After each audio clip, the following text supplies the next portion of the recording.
Within probably my second year of this, kind of just experimenting and stuff. Usually we don't allow dogs. Yeah, we're gonna let these dogs out real out. quick. Come on, Steve. But you know, we've been experimenting and working with different things and seeing what's working. As far as dirt goes, usually we just have compost. As far as like leftover material from fruits and vegetables that we have. There's a local spot in town, Boyer Feed. They'll give us manure and compost and stuff from horses and stuff like that. And then the wood chips, we order. Not order. We actually call the tree company, and they just come deliver it to us. Grab me one. And so that's where you see all these wood chips. I didn't pay for any of the wood chips. It's all free. You can just call the tree company and come and deliver it to you. Come deliver it to you. So. Cool. Anyways, you know, just experimenting and stuff. We've ordered different things off of rareseeds.com. We got seeds that we've direct planted or live plants. These are grapes. They're gonna end up crawling up here, and it's gonna be crazy. But it takes about 2 years. But these are gonna be grapes. Random different tomatoes. Up 2 years, 4 years. Yeah, but. It's an investment that's going to be, you know, I mean, well worth it.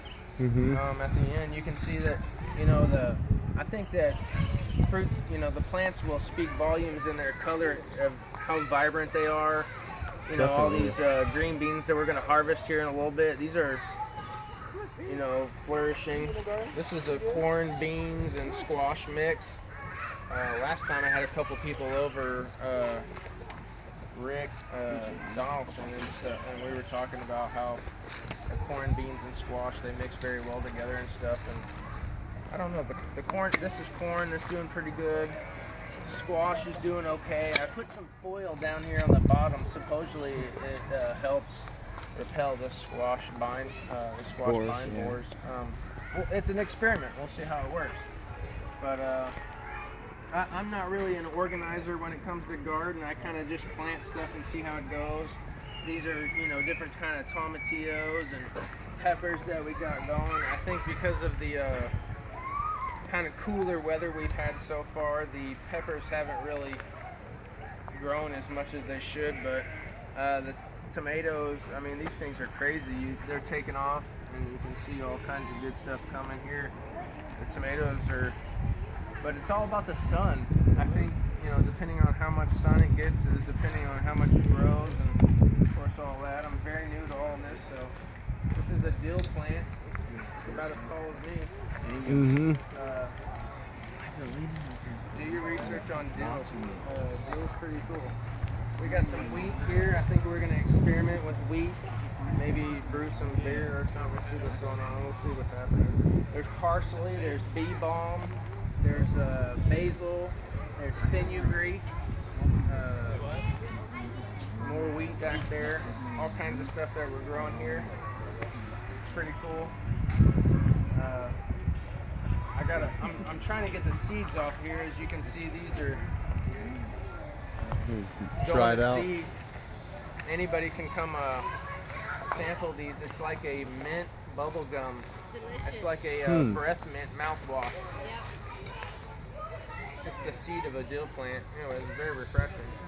Me and the wife and the kids had to build this because of birds getting in here and destroying our strawberries and blueberries. We get a lot of plants, or a lot of fruits now. We built this little trap here. We go in here like this, and that's how we get in, and we harvest that way. How long does it take for those to be ready for harvest? Like, how often do they sprout and stuff? We've been getting probably about a dozen or so every week.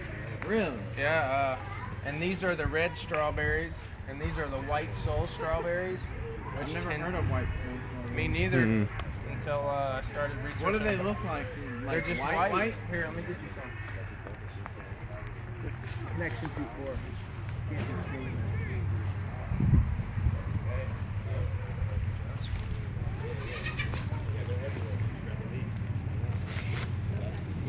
I'm right here. Taste that. It's a white soul strawberry. Oh my god. Very delicious. Yeah. So It's good. It's very good. It's not too sour. It's like perfect. yeah, and It's those are a soft. little bit smaller, and yeah. And we got So do two- they taste basically the same when they're fully Yeah. grown? Yeah, that was about almost fully Are they grown. soft Yeah. too? Really? Yep. And then we got a couple blueberries. I see actually the first blueberries start coming. Those couple blueberries are the first blueberries that I have of the year out of my 2 blueberry bushes. We've harvested a bunch of broccoli off of these. These are little heads of broccoli. We've sniffed them off. I mean, we've been eating broccoli for the past about month off of these and those. You can Nice. see this one. Very nice. That's about piece full of- size. No, it gets a little bit bigger, Bigger. but you can kind of start to tell when it gets like this and it starts breaking into flower. You want to harvest it, and then it breaks off into other areas like this and creates more broccoli, which I actually just learned probably about a month ago. I was watching a video and doing some research, and it said when the first head comes up, cut that head, and it'll create more heads around the whole bush of broccoli, and you'll get more broccoli that way. So I actually did that. You can kind of see that's the first time I cut it. And then around the whole broccoli bush, it started creating more broccolis. So I got a lot of harvest that way. So these are different kind of berries. We're gonna make like jelly and jam out of these. Different kind of peppers, like Tabasco peppers. What are you gonna sweeten them? How's that? What are you gonna sweeten them with? The jams and jelly and stuff? I Leave it think the you know same, or- these are basically you harvest them and then you smush them up and you spread them on the bread and it's like jelly there. Yeah. There's no mixing. It is what it is. It gets a sweet little flavor. So it's just, A lot of these people are they like onions. stuff that's too sweet. You know? Like it doesn't need to be that sweet. I've never It can just be tasted natural. them. It's kind of an experiment with me. I've never tasted these before. You can that's kind of the first berries that I kind of see actually on them right there. I can see it. So I'm just kind of patience with gardening is very good because people tend to pick fruit before it's actually done, rather than just having patience and letting it complete itself. These are onions right here. I probably need to start trimming and doing a little bit of. So you pull those up out of the ground. They're underground, Yeah. like potatoes or whatever. Oh, for sure. And like that right there, I mean, I probably need to start thinning them out a little bit. Like that's the beginning of an onion. You see it starting to do its own root and stuff like that. But I mean, you're gonna want to thin it out a little bit so it can. I'll show you over there. You can. The onions will get huge. But yeah, man, this garden's going really well right here. The broccoli and stuff. I almost gave up on it, and then like a week later, it was just like broccoli everywhere. So it was pretty cool. What's the biggest lesson you learned since you started? Patience and persistence. Be patient and just keep tending to the garden. Just keep watching it and making sure that it's healthy. You know, the plants will let you know by the color of the plant how it's doing. Right.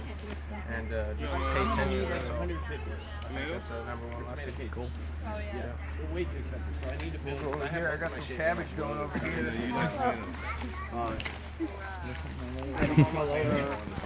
Gonna harvest this.